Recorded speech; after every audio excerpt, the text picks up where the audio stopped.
My ungrateful grandmother disregards hygiene, so we kicked her out.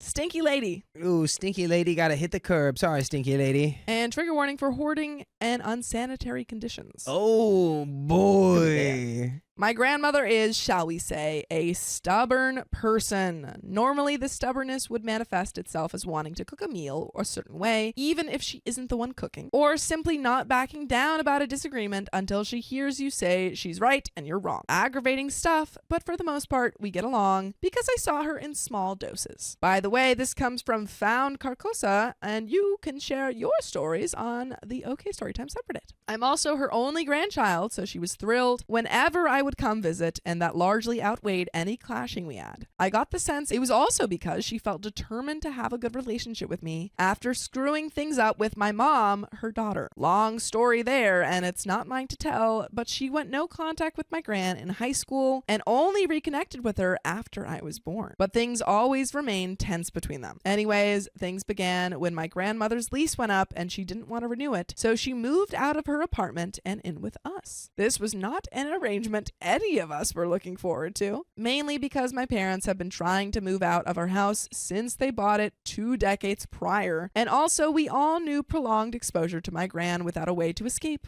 would cause problems.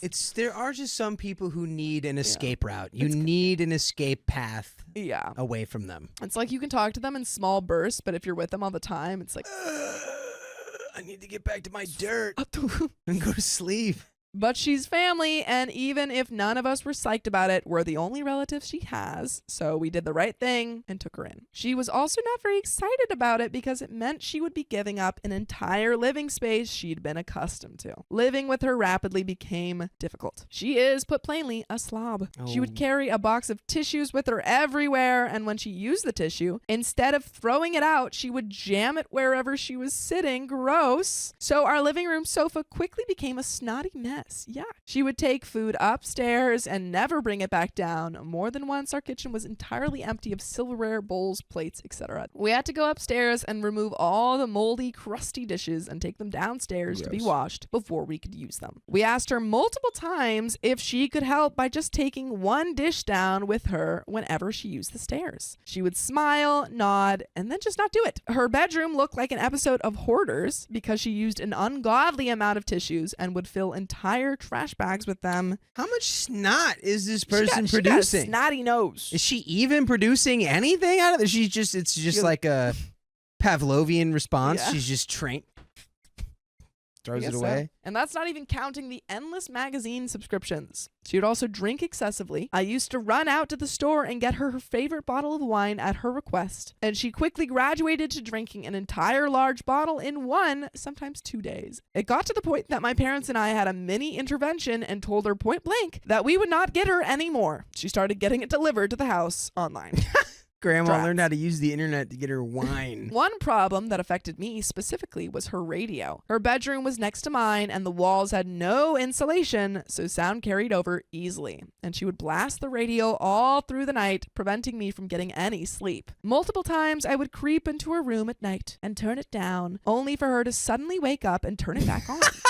She's like a cartoon. She's like, the radio! It's off! Do not touch my programs. I need them to sleep. Whenever I confronted her about it, she would get angry and say I should accommodate her being hard of hearing and that I need to compromise, as if waiting until 2 a.m. to try to turn it down wasn't compromise enough. I bought her headphones as well as a special pillow with a speaker inside it so that she could better hear the radio without needing to turn it up so loud. She never even opened the box. The spoiled food problem eventually got so bad that there was a permanent smell. Ooh. And when she found bugs in her room, she freaked out and blamed it on the house, which was a face lie because my dad had gutted and remodeled the entire house with his bare hands. It was bought originally as a fixer-upper, hence why they were planning on selling it. Also, literal piles of rotting food tend to attract insects. Who knew? She eventually developed pneumonia and also blamed that on the house, even though by this point she wasn't leaving her room and hadn't bathed once. Ooh, in the 6 months she's been living with us. At that point, that is a medical thing and you should take her to get help. She needs help. That's really bad. Yeah. That is a medical thing and she needs help. tell. Yeah, that's beyond your ability to care for. No. She even got my dad to screw metal handlebars into the bathroom wall tile so she could use the tub, but never use them once. She was prescribed medicine for the pneumonia, but would not take it, eventually requiring a nebulizer because of how severe it got. I think it actually might have transformed into something worse, but I can't remember the name. You need to take her to a hospital. 2 or 3 times she had to return to the hospital because her condition worsened, despite everything we did to keep her room clean and make sure she took her medicine. When this happened, we would pull all the furniture out of her bedroom and scrub the carpets, remove any mold and bugs, and pick up any trash and rotting food. Instead of being grateful or changing her habits, she would be upset that we touched her belongings and violated her privacy. The damage that she was doing to the room also meant that selling the house was impossible, but her presence there meant the room would never have an opportunity to improve or be worked on. It was around the second hospital trip that she started taking the little trash cans we had scattered around the house and using them as toilets.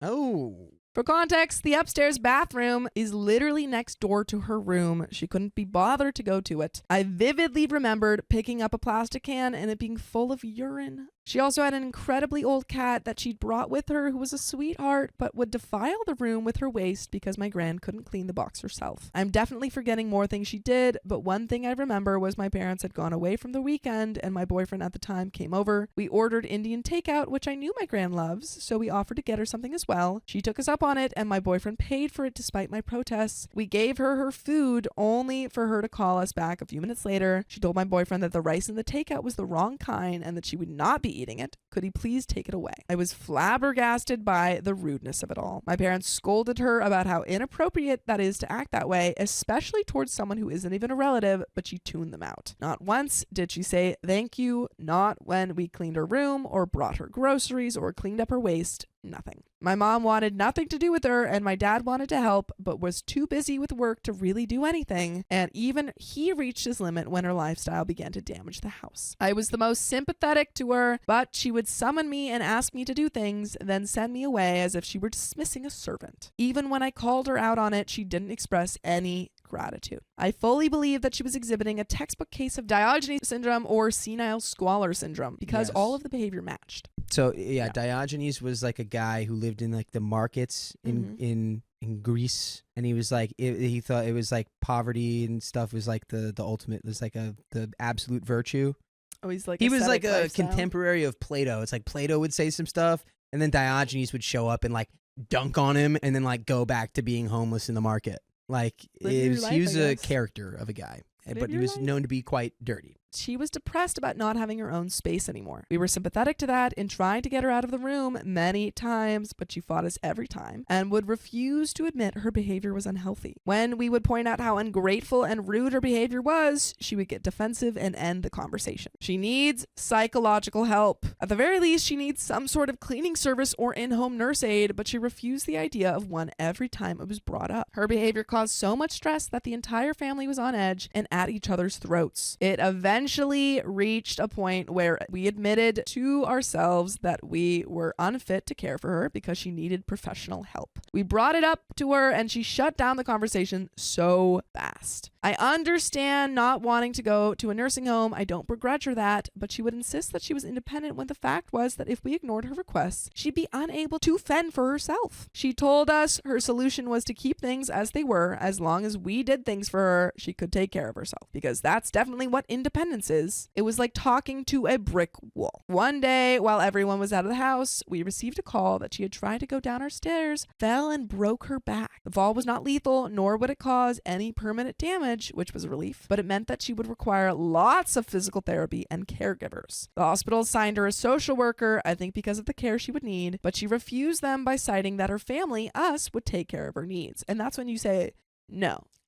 Can't do it. No. You say, no, we need the social worker. Literally am unable to do that. My father and I work full time, and my mother has a slew of health problems and chronic pain that made it difficult for her even to look after herself at times. The idea that all three of us, even if we weren't fed up with her, would be able to drop everything and take care of her was as hilarious as it was insulting. When she told us that was her plan, we had become so embittered toward her that our decision was easier than it should have been. We removed all of her belongings from the house and put them into a storage unit that contained the rest of her items she moved out of her old place with. We called the social worker and told her in no uncertain terms that she would not be allowed to move back in with us and would need to find another place to live. She was furious. She sent a slew of emails threatening to sue for wrongful eviction. She didn't pay rent and signed no contract with us. Yeah, like there's no wrongful eviction here. Oh, brother. And theft of property because we had touched her stuff, but we technically returned it to her because it didn't belong with us, and my dad paid for that storage unit. Those emails stopped pretty quickly when it became clear she wouldn't have a case and wouldn't be able to intimidate us into letting her move back in. When she was discharged, she did go to an assisted living facility that the hospital partners with. She stayed there until she recovered, and despite everything being in the hospital environment and the care facility improved the rest of her health a lot. But instead of staying as soon as she was able to discharge herself, she did. Oh, no.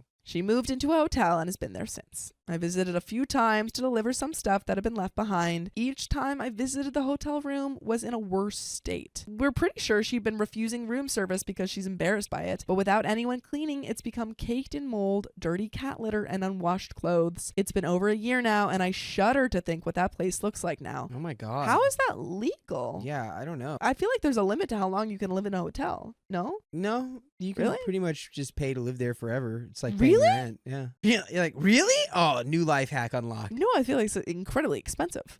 Yeah, it is. And you're just refusing free room service? She is like mental. Yeah. Yeah. Sometimes Mental health Yeah, there's crisis just there. not a lot you can do sometimes when people are that stubborn and. By the way, you can listen to full episodes of stories like this on Spotify, Apple Podcasts, or your favorite podcast app. Just search up OK Storytime. It's probably so easy to just feel like terrible, like about it, but there's really not anything you can do, and it feels like the solution that has the best odds of actually helping her is going to be the one that she probably wants the least. Yeah, absolutely. So well, she then just you doesn't come want- to she the doesn't even crossroads want of anyone like, to help her. right? It's like so she doesn't want any help, but she clearly needs it. So what happens next? Mm-hmm. It's like, what are you able to do? And then you just have to, I guess, make your peace with that. Yeah. Because, man, tough. Yeah. But there's a little bit left to the story. It's terrible, but at this point, we are basically just waiting for the call that tells us she's passed. I know that her age and mind are partial causes of this, but there's only so much behavior and borderline abuse you can excuse away with that. Family accounts from relatives that go back decades before I was born also confirm that this is just how she is and has always been. I moved in with my partner and my parents moved to their dream home, and none of us have contact with her, and she has no one to blame but herself. I'm not sorry that she's essentially getting her comeuppance, but I'm not happy about it either. And that is the end of that story. Not sad, not happy. You've been pushed to the point of being not sad by living with her for like a year and plus. dealing with that behavior is really hard when you're trying to be there for a family member, but they're making it just so difficult. Yeah, pretty much impossible. Yeah.